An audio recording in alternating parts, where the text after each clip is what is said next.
Monica avait toujours eu honte d'elle-même à cause de son travail et de ses rêves qui ne se sont pas réalisés. Elle n'avait jamais imaginé qu'en essayant simplement d'aider un jeune enfant, sa vie allait devenir meilleure. Lorsque Monica sortait encore avec son ex-petit ami, Carl, elle lui cachait la nature de son travail. Elle avait honte de son emploi d'entretien dans un parc d'attractions. Après une grande pression exercée par Carl, Monica a finalement admis la vérité. Imagine ce que ma famille penserait de toi si je leur révèle que tu es une femme de ménage. Si est-il terminé, lui a-t-il dit. Monica se souvient de ce qu'elle a ressenti lorsqu'elle a dû abandonner l'université. Sa mère, Daniela, était tombée malade et Monica devait travailler pour pouvoir s'occuper d'elle.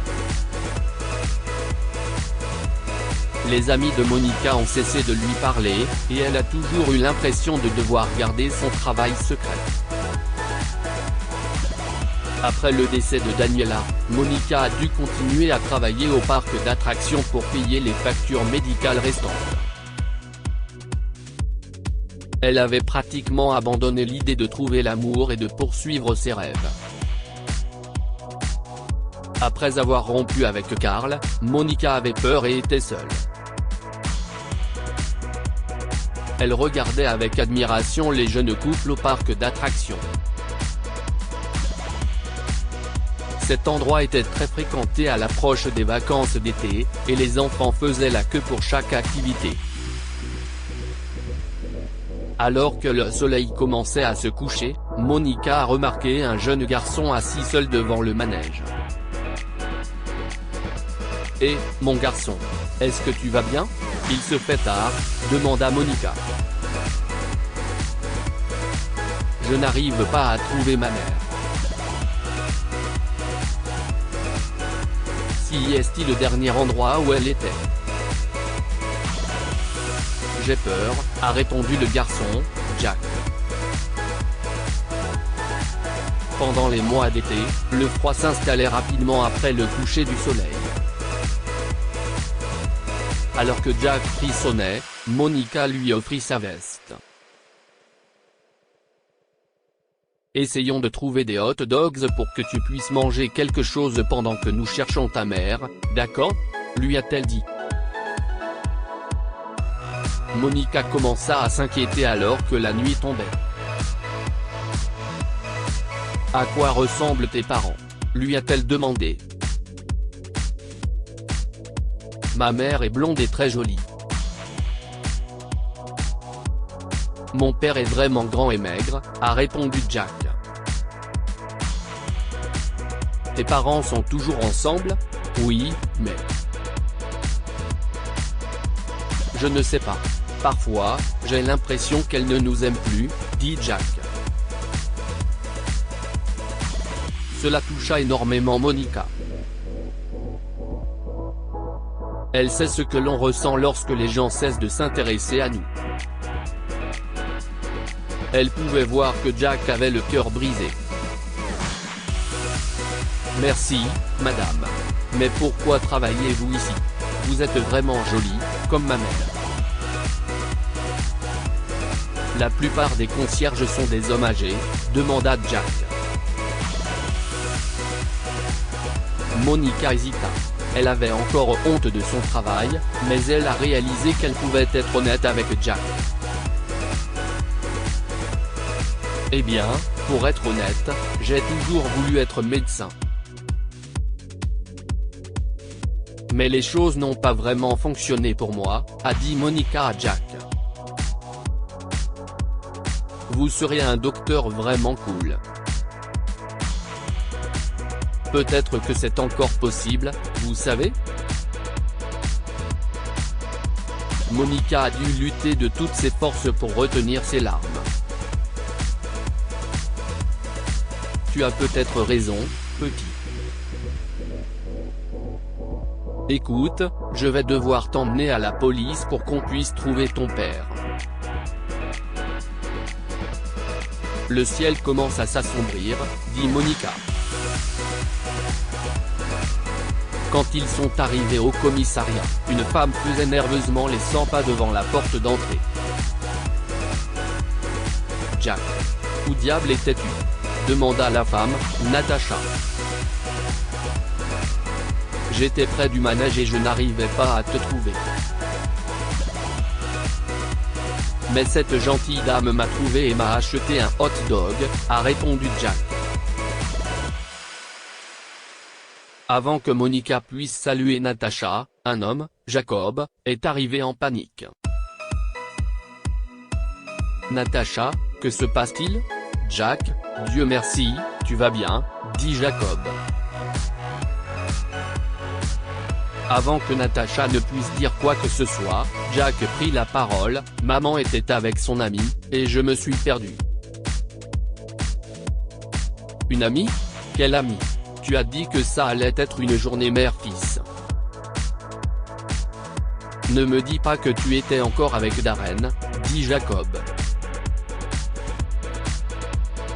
Natacha détourna le regard sans répondre. Waouh, incroyable, continua Jacob. Monica commença à s'éloigner pour ne pas interrompre ce qui était clairement une discussion sérieuse. Avant qu'elle n'atteigne sa voiture, Jacob cria « Hé, madame, attendez !» Il cesse d'approcher d'elle en tenant la main de Jack.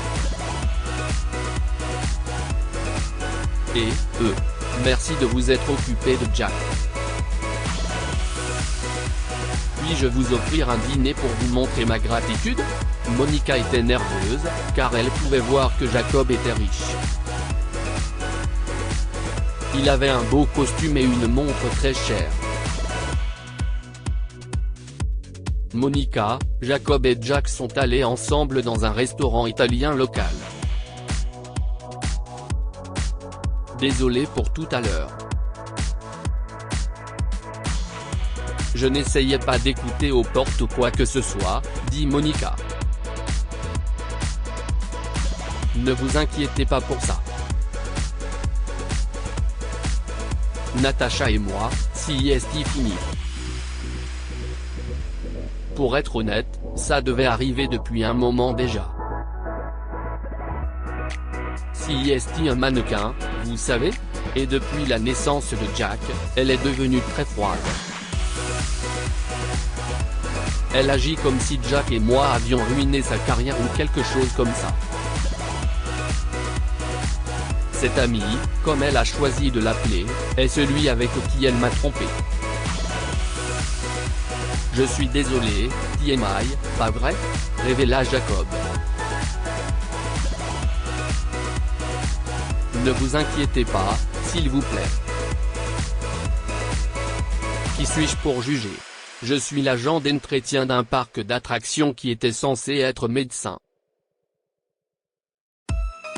Écoutez, je peux affirmer que Natacha vous a fait du mal, à vous et à Jack. Vous avez l'air d'être quelqu'un de bien. Vous méritez mieux que d'être traité de cette façon, a répondu Monica. Jacob regarda Jack et demanda, puis-je vous offrir un travail ? Je sais que cela semble fou, mais je dois clairement trouver une bonne nounou à Jack. Et pour ce que ça vaut, je peux vous payer plus que ce que vous gagnez actuellement, dit Jacob à Monica. Bien qu'elle soit d'abord hésitante, Monica a finalement accepté. Cela faisait un moment qu'elle essayait de trouver un nouvel emploi. Elle a traité Jack comme le fils qu'elle n'a jamais eu. Jacob était soulagé de voir son fils si heureux. Monica et Jacob sont rapidement tombés amoureux l'un de l'autre. Au début, ils ne voulaient pas l'admettre, mais ils ne pouvaient pas lutter contre leurs sentiments. Un jour, Jacob a emmené Monica et Jack au parc d'attractions. Jacob s'est mis à genoux devant le carrousel et a offert une bague à Monica. Je sais une ou deux choses sur le fait d'attendre trop longtemps. Alors je ne vais pas davantage de temps. Voudrais-tu, futur médecin, faire de moi l'homme le plus heureux de la planète, récemment divorcé ? Demanda Jacob. Oui. 1 million de fois, oui. S'écria Monica. Que pouvons-nous apprendre de cette histoire ? Ne jamais cesser de croire en soi. Monica pensait que sa vie était finie parce qu'elle avait abandonné ses études et travaillait comme concierge, mais elle a vite compris à quel point elle était une personne formidable. Toujours prendre soin de ceux qui ont besoin d'aider. Monica aurait pu quitter le parc d'attractions ce jour-là, mais elle savait que Jack avait besoin d'aider. Elle était loin d'imaginer à quel point ce petit geste allait changer sa vie. Partagez cette histoire avec vos amis. Elle pourrait illuminer leur journée et les inspirer.